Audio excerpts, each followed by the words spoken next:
Pat Mannix, partner at Paris Financial. I wanted to talk to you about JobKeeper today. So we're getting to late May. JobKeeper's up and going. At Paris Financial, we've put an enormous amount of clients into JobKeeper, and a lot of our bookkeepers have put a huge amount of our clients into JobKeeper as well. So there's hardly a client on our books who's actually increasing through this time of isolation.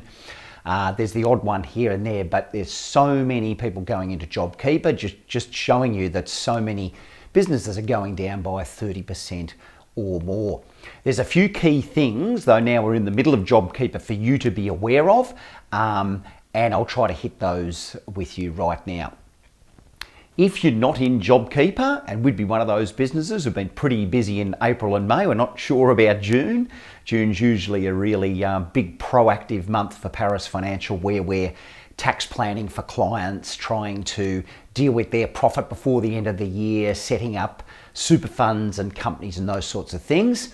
June this year, as you're probably aware, there's not a lot of proactivity. So we potentially could go in June when we look at our numbers in late May.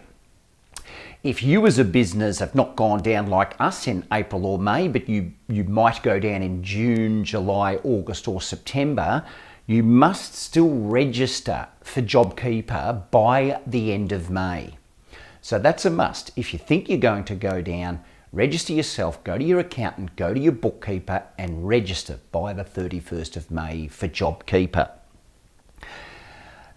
When you're running your Xero, your QuickBooks Online, whatever MYOB, whatever software you're running, the payments from the government for JobKeeper, just put them in your software in an other income account, okay? So the income line up the top, other income should be up near the top there of your chart of accounts or profit and loss. Put the JobKeeper in there in its own account, because down underneath the line in overheads is where all your wages are, and your wages should be just isolated and ran exactly the same as any other year.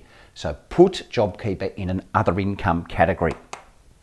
Run your payroll as normal. So if you're paying fortnights or monthly and they're not the same dates as what the government's paying you with JobKeeper, don't worry about that.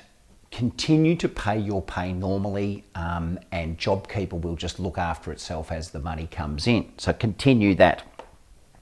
The other really important thing is that you go to talk to your accountant or your bookkeeper, or you do your own research. There's never been a solid answer to, if I'm in JobKeeper, am I going to get as an employer support for my employees all the way till the end of September? And no one can answer it because the government are keeping it up their sleeve. So what the government are doing smartly, in my opinion, is if things are going really well at the end of, say, June or the end of July and the economy's back up and going, the government can pull JobKeeper and say, that's it, everyone's out now and the real economy is starting. So they're keeping that up their sleeve because it's costing them billions.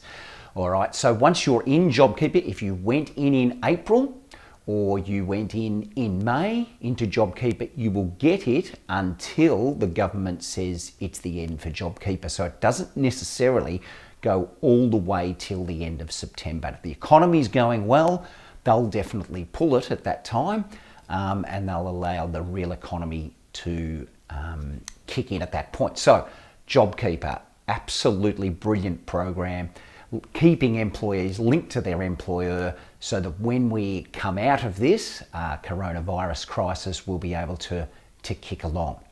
Talk to your accountant if you've got any queries, or your bookkeeper. JobKeeper. Just one last little thing. When you're watching a lot of these videos of all the experts out there, they're sitting in isolation with their beautiful pine cabinets and all their books lined up because they're so scholarly. Well, I've just got my little Kindle here, okay? The modern man with the Kindle. Not a lot of books on it, but they're all on the Kindle. Catch ya.